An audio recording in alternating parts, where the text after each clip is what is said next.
తోటలోంచి వచ్చిన తర్వాత సాయంత్రం ఏదో ఒకటి తినాలనిపించింది మా ఆయన గారికి. బజ్జీలో పకోడీలో ఇలాంటివి ఏదో ఒకటి చేసుకుంటాం అనమాట. అయితే ఎందుకో ఆయనకి ఉల్లిపాయలు చాలా రేటు ఉన్నాయి. కేజీ ఉల్లిపాయలు 100 రూపాయలు. పకోడీలు వేసుకుందాం కానీ ఉల్లిపాయలతో కాదు, క్యాబేజీ తీసుకొస్తా, క్యాబేజీతో చేసుకుందాం అన్నారు. సరే అని క్యాబేజీ తీసుకొచ్చారు సెంటర్కి వెళ్ళి.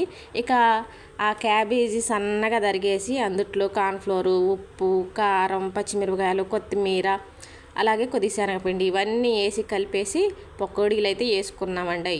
నేను ఒక్కదాన్నే కాదు, ఆయన చేసిన పనులు కూడా చాలా ఉంటాయి ఇట్లా చేసుకొని తినాలంటే. ఎంత కష్టమైనా తింటాం మట్టి తప్పదు. అంటే తోటలోంచి రాగానే అనిపించిద్దండి, ఎందుకో రావటమే ఆలస్యం.